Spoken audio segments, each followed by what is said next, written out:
Hello दोस्तों, जय हिंद। मैं advocate Shah Faisal, citizen judicial classes से आज आपको बताऊंगा जो हमारी आईपीसी, सीआरपीसी और एविडेंस एक्ट जो चेंज करे गए हैं उनके नाम क्या हैं, उनमें क्या क्या चेंजेस करे गए हैं, इससे क्या फ़र्क पड़ेगा, हमारी पढ़ाई पे क्या फ़र्क पड़ेगा, स्टूडेंट्स पे क्या फ़र्क पड़ेगा, क्या उनको पुरानी आईपीसी, सीआरपीसी और एविडेंस जो वो फिलहाल पढ़ रहे हैं उसको रोक देना चाहिए या नहीं रोकना चाहिए, उसके बारे में बताऊंगा आपको दोस्तों।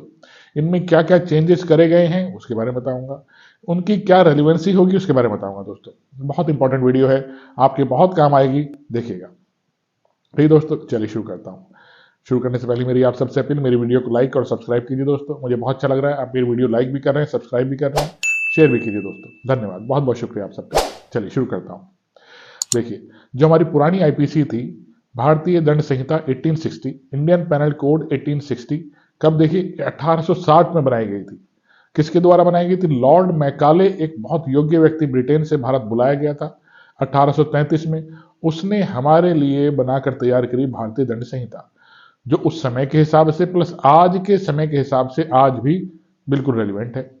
ठीक, उसमें कोई ऐसे चेंजेस, बीच में कुछ संशोधन हमने सरकार ने करे हैं, लेकिन फिर भी वो आज भी जू की तू लागू है। सोचिए कितना योग्य व्यक्ति लॉर्ड मैकाले रहा होगा, जिसने उस समय के हिसाब से आज के अपराधों के विषय में वो आईपीसी बनाकर तैयार करी दोस्तों। ठीक, फिर भी भारत सरकार ने कुछ सेक्शन ऐसे थे जो आज के परिपेक्ष के हिसाब से, समय के हिसाब से बिल्कुल सही नहीं थे, उन्हें हटाया है हमने। और इस आईपीसी में, जो पुरानी आईपीसी थी, 511 सेक्शन थे, उनमें से कुछ हटाकर 358 सेक्शन इस भारतीय न्याय संहिता 2023 में हमने करे हैं दोस्तों।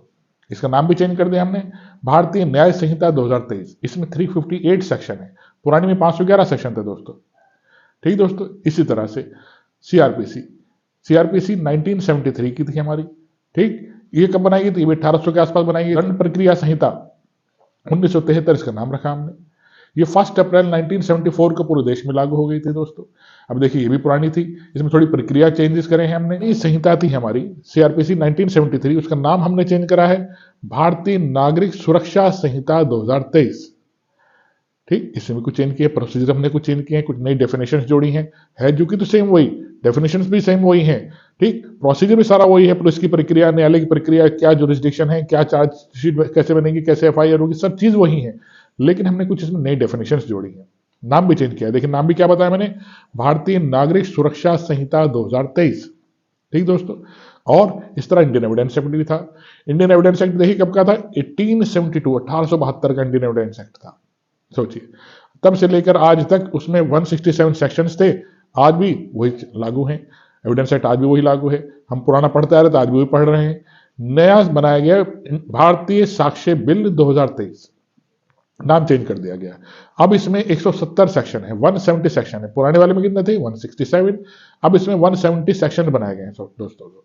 ठीक, कुछ चेंज करे गए हैं, कुछ डेफिनेशंस को थोड़ा चेंज किया गया है, सेक्शंस को थोड़ा इधर उधर से उधर किया गया है, बट है जो की थी वो एविडेंस एक्ट वही। तो क्या समझ में आया दोस्तों आपको? ये जो नए कानून बनाए गए हैं, इससे आपका ये मतलब नहीं कि आप पढ़ाई छोड़ दें अपनी, आप आईपीसी, सीआरपीसी, एविडेंस पढ़ना छोड़ दें, इससे कोई फर्क नहीं पड़ेगा। जो नई आईपीसी है, सीआरपीसी है, एविडेंस एक्ट है, नागरिक सुरक्षा संहिता है, भारतीय न्याय संहिता है और भारतीय साक्ष्य बिल 2023 है, इन एक्ट्स में जो नए बनाए गए हैं, इनमें आपकी डेफिनेशन के कोई फर्क नहीं पड़ेगा। डेफिनेशन सारी वही है, समझना वही है, बस सेक्शंस थोड़े इधर से उधर करे गए हैं, जो आपके लिए भी नए होंगे और हमारे लिए भी नए होंगे। हम भी आपको नए तरीके से पढ़ाएंगे और स्टूडेंट्स को भी नए तरीके से पढ़ना पड़ेगा। ठीक है, तो समझ के आज भी पढ़ी, जो समझ रखा होगा बच्चा वही आगे एग्जाम निकाल पाएगा। देखिए एग्जाम आने वाले हैं, 2023 लास्ट दिसंबर चल रहा है इस टाइम। जनवरी में, फरवरी, मार्च में उत्तराखंड भी आने वाला है, मध्य प्रदेश भी आ चुका है, उत्तर प्रदेश भी आने वाला है। सोचिए, उत्तराखंड तो जुडिशरी अभी मेंस हुआ है, इंटरव्यू होने वाला है, जनवरी तक हो सकता है इंटरव्यू हो जाए। फिर देखिए फरवरी मार्च में नई वैकेंसी आने वाली है उत्तराखंड में भी, तो आप उसकी तैयारी कर रहे होंगे, बिल्कुल करते रहिए, छोड़िएगा मत तैयारी। अगर छोड़ देंगे, सोचेंगे नया बिल आएंगे हम उन सब तब से पढ़ेंगे, तो ऐसा नहीं हो पाएगा दोस्तों। आपको आज के हिसाब से ही तैयारी करनी है और पढ़ना है। जब लागू होंगे तब देखी जाएगी। हो सकता है इसी मानसून सत्र में ये बिल पास कर दिए जाए, लेकिन लागू कब से होंगे ये समय लगेगा। उसमें हो सकता है कुछ समय सरकार ले, फिर ड्राफ्टिंग कमेटी के पास जाएंगे, फिर अलग से कमेटी बनाई जाएगी, वो चेक करेंगी इन तीनों बिल्स को। कब लागू हो कब ना हो, आप इसमें बिल्कुल टेंशन मत लीजिए। जो सब होगा वो सबके लिए होगा। सरकार भी ध्यान रखेगी और लोक सेवा आयोग भी ध्यान रखेगा इस बारे में कि जो बच्चे नए आईपीसी सीआरपीसी पढ़ेंगे उसमें क्या क्या चेंजेस करे जाए, किस तरह से क्वेश्चन पूछे जाए।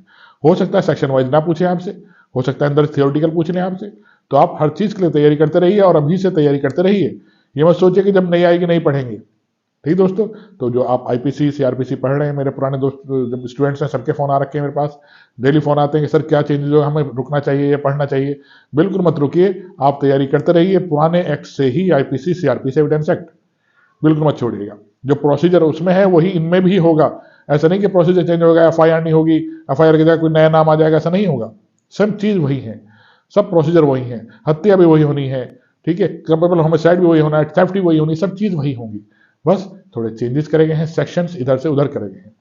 जो एग्जामिनर भी ध्यान रखेंगे, जो एग्जामिनर क्वेश्चन पेपर बनाएंगे वो भी इस बार ध्यान रखेंगे जब एग्जाम आएंगे, अगर ये इस बार लागू हो जाता है तो सेक्शंस ना पूछे जाएं, थ्योरेटिकल पूछे जाए, अंदर से पूछा जाए। तो आप डीपली पढ़िए, डेफिनेशन के साथ पढ़िए, समझ के पढ़िए तीनों एक्ट्स को, कोई टेंशन लेने की जरूरत नहीं है। ठीक, चलिए दोस्तों, आशा करता हूँ मेरी वीडियो समझ में आई होगी दोस्तों।